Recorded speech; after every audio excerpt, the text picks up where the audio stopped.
ഉപയോഗിക്കുന്നതിന് തൊട്ട് മുന്നേ ചെയ്യാൻ പറ്റുന്ന മറ്റൊരു മുൻകരുതൽ നമുക്കൊന്നുകൂടെ ഉറപ്പാക്കാം. ഇങ്ങനെയൊക്കെ നമ്മൾ കഴുകിയൊക്കെ വെച്ചിരുന്നാലും ഉറപ്പാക്കാൻ വേണ്ടിയിട്ട് ചെയ്യാൻ പറ്റുന്നൊരു കാര്യം, കുറച്ച് വെള്ളം ഈ വെള്ളത്തിനെ പാത്രത്തിനകത്തോട്ട് നമുക്ക് ഒഴിക്കാം.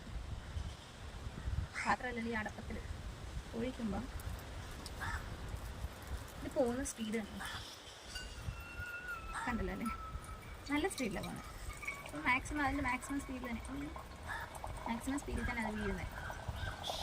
ഇങ്ങനെ ഫ്രീ ഫ്ലോയിങ് ആണെങ്കിൽ നമുക്ക് അടവൊന്നുമില്ല എന്ന് ഉറപ്പാക്കാം.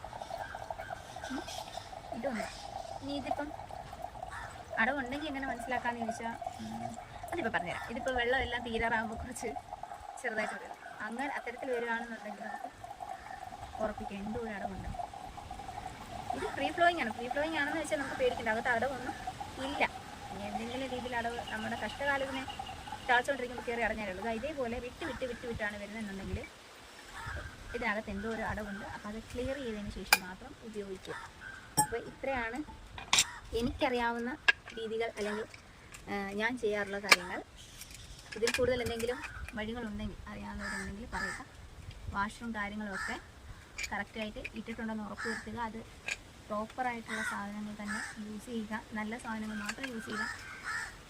നമ്മൾ ചിലപ്പം സമയബന്ധിതമായ കാര്യങ്ങൾ ചെയ്യുമ്പോൾ കാണിക്കുന്ന എളുപ്പപരിപാടികൾ നമുക്ക് അതിനായിട്ട് വരും. എളുപ്പപരിപാടി എന്നല്ല, അല്ലാതെ നമ്മൾ ചെയ്താലും വരാനുള്ളത് ഈ പറയുന്ന പോലെ നമുക്കൊന്നും ചെയ്യാൻ പറ്റില്ല. പക്ഷെ അത് നമ്മുടെ ഒരു നെഗ്ലിജൻസ് ഉണ്ട്. ഈ നെഗ്ലിജൻസ് നമ്മുടെ